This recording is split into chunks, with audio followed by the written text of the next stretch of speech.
say what an extraordinary occasion that we have all of you here. And thank you for President Fox, you made the cut list, you know.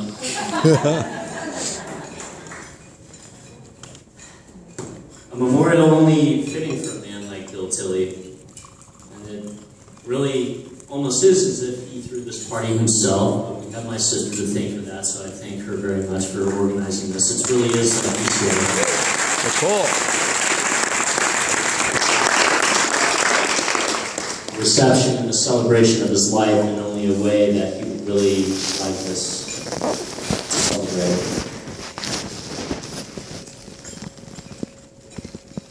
The last time I was able to say a few words about my father was his 70th birthday. And I really wasn't prepared to give a speech. I had nothing written down. I had nothing really thought out.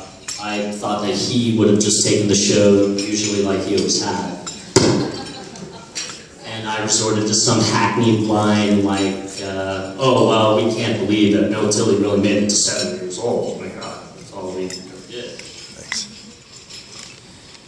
Especially it's something that's noticeable when people achieve such a milestone in their lives, such as reaching 70. But as I'm here today with all of you to memorialize my father, it's kind of hard to believe that he didn't make it past 73. As it still is a shock to all of you, as Larry has said, wow, you know, Bill Tilley is dead, my father is dead, and it is very, very hard to sink in, and it's hard to believe. The dad certainly could have had a few more years to spend with us. His life was really one that was lived as if 3 people could have lived within it. He achieved so much and done so much. But then just that span of life, it's like, God, how could he have done it? As you've seen the slideshows, I'm still in awe. You know, Bill Tilley, the businessman, the philanthropist, the hunter, the sportsman, the car guy, the husband, Bill Tilley, our father. And while this world was certainly a better place with Bill Tilley in it, he did not leave us without taking quite a big slice of life's apple.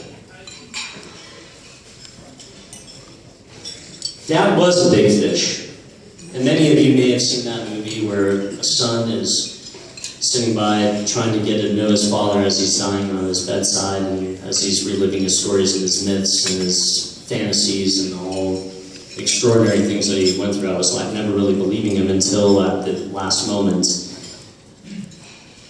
he realized they were all true. I guess the difference with that is that my dad didn't tell stories about witches and giants and but really, they were all true, as you all know, and it comes down to the most common theme that everybody has expressed tonight, that my dad loved to tell stories, and he loved ever so much more to experience those stories and have them with you. Such as riding around with Elvis Presley in his pink Cadillac on Sunset Boulevard. That did happen. Opening up a bottle of 1945 Chateau Lafite Rothschild that he was given by Frank Sinatra on his wedding day, on his wedding anniversary. That did happen. These extraordinary experiences he loved to tell, and the fact that he was one of the greatest storytellers that we have ever heard. It is interesting why he never wrote a book. But we have those here with us. We're his book. Dad was destined for greatness at a very young age, and greatness he did achieve. From founding his own accounting firm in his early 20s and having clients such as Ronald Reagan and Gene Autry and the Beach Boys, to buying and selling Taco Bell, to ultimately his most proudest achievement, taking BJ's restaurants from a $2 stock, $2 BJ, to a $50 BJ. Here, here.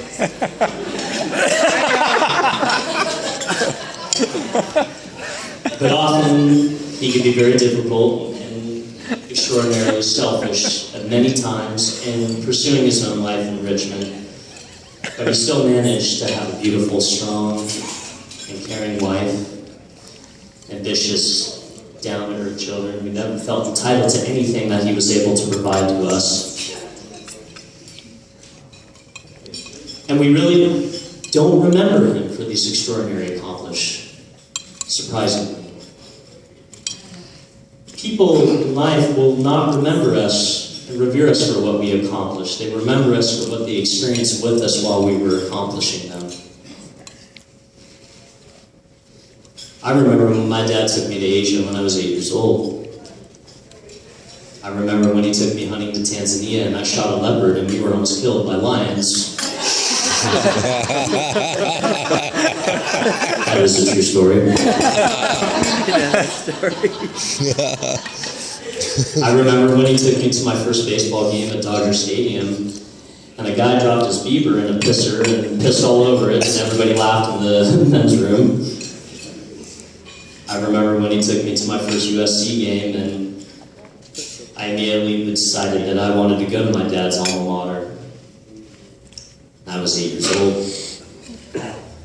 I remember mumbling my name in front of Vice President Dan Quayle when I was 10 or 11 because I was so nervous when he took me to his luncheon.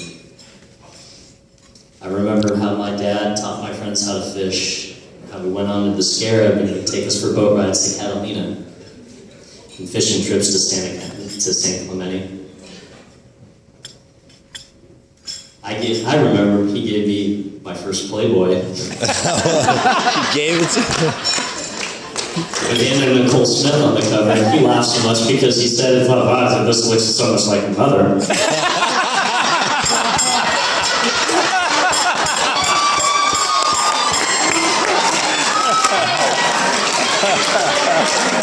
You see the standards, you know? You want it? You don't want it? Thanks. I'm not a big flying fan. But everyone in this room will probably remember my father for commanding an audience at parties and energizing a crowd, for having the most noticeable smile that could be seen from across a room full of 100 people, or at least wearing the clothes where you could easily pick him out. Pink pants. Pink pants. Especially his trademark fedora. And an uproarious laughter that could be heard over a dump truck crossing through a nitroglycerin factory.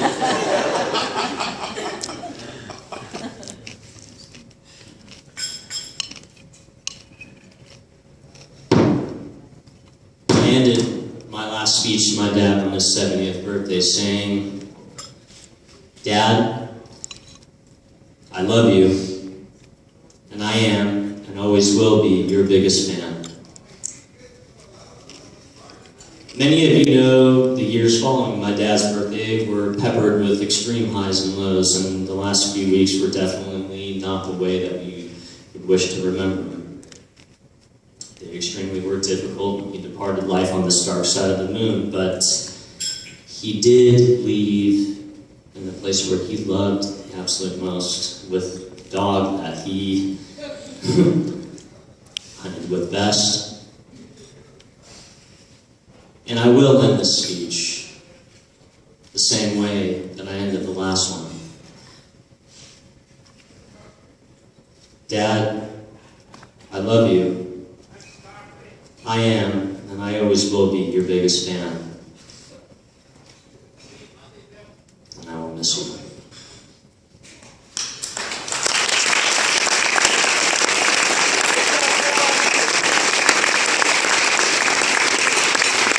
Please raise your glass for H Tilley. And if permitting, if you do want to hear the sandwich story. Cheers. I will tell this. Do you guys want to hear the sandwich story? Tell it, Johnny. Come on, Johnny boy. Deliver. So good to end it that way. Sandwich story is probably one of my greatest memories of my father, and I apologize for this going on to the 6th if it has been entertaining for somebody. Well, anyway, I was 19 years old, and I was just about to. Well, no, I was 18 years old, and I was about to just enter USC, and I was meeting up with my friend Matt, one of my oldest friends who my father knew very well, and as we've been partying or hungover, whatever the case is, maybe the night before, maybe something else. But Matt and I had come up to the house, and for some reason, the extraordinary circumstance we came across was my dad, who had maybe 7 or 8 o'clock at night had come across 2 other people, Phil Caputo and his friend Ray and Benno, and had all been drinking about at least 4 bottles deep, and came up and said, "God, what is going on with my dad? And he is in a really extraordinarily rare form." As I did, "John, what are you doing here?"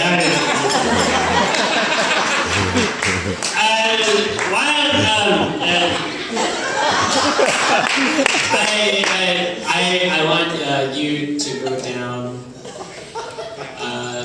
We're hungry. Why don't you go to In-N-Out and get us a couple of sandwiches?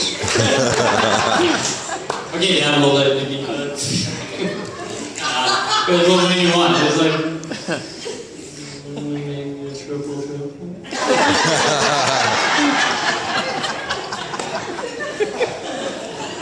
Did he even need that? Alright, you go down. Okay, Dad, give me some money. You go. Plenty of money. Dad, give me some. I don't mind. It's like, I'll pay you when you get back. So I go down there and I really just gotta go. I don't want to do it now, and I get my Pontiac Grand Prix, which I think, or I drive down Sunset Boulevard. Oh my God, this is the longest line in the world. I was like, probably gone for 15 minutes, and it's like, I'm over this. Turn around, turn around back. And wow, how am I going to tell this to people who have now gone through about maybe 3 or 4 more bottles of wine and getting even hungrier and been waiting and so excited for when I return. And I come back and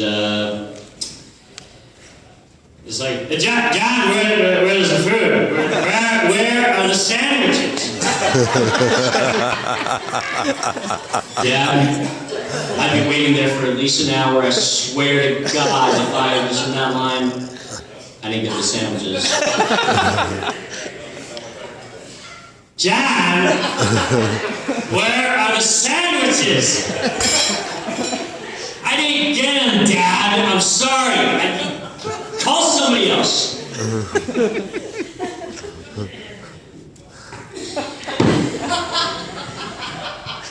Well, I suppose you can't send the boy to do a man's job.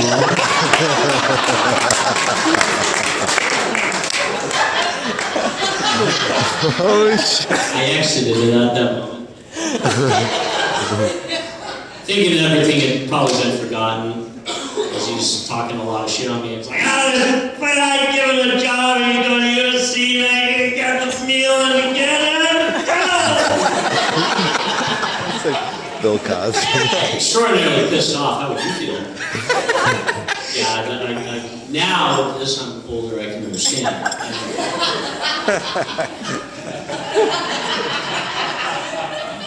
And later on, I'd gone down, maybe you guys may have known what we are known as the Playroom. There's a big screen TV down there. There's a big couch, and I'm in the middle of watching a movie, and it's been a very safe haven for doing certain things. With alerts, because it's so, the door is up at the top. And you can hear, and I think my mom and my father giving certain alerts because they didn't ever want to walk into whatever might have been going on down there. So it's like, and it has a table which has cabinets where you can put stash away certain evidence of that, whatever you're doing down there. Giving all my help with secrets, dude. John. I'm legal now. Anyway, I'm in the middle of watching a movie with my friend Matt. And then the door opens. I know exactly what it is. It's like, John, I can't believe it. You know, I give you a simple thing to do, and you just don't do it. And you see, your daddy wants you to be a success. And like, I'm getting you a simple thing with sandwiches. Success. Dad, I will be a success. I just got into a C. I worked all summer. I'm gonna be fine. I've never gotten into trouble. What? And of course I'm calling him, and I can't see him, but I just see him at the top of the stairs. Like, what's it? Well, were you a success tonight? Oh, shit.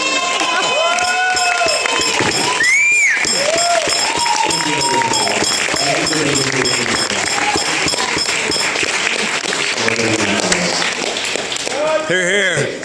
Here, here. Here, here. Good job, Johnny boy. Hell yeah, John. Into tomorrow, all these things will come. I've worked for it all my life, and I had to start again with just my children in my heart. I thank my lucky star to be leaving here today, 'cause the flag still stands for freedom.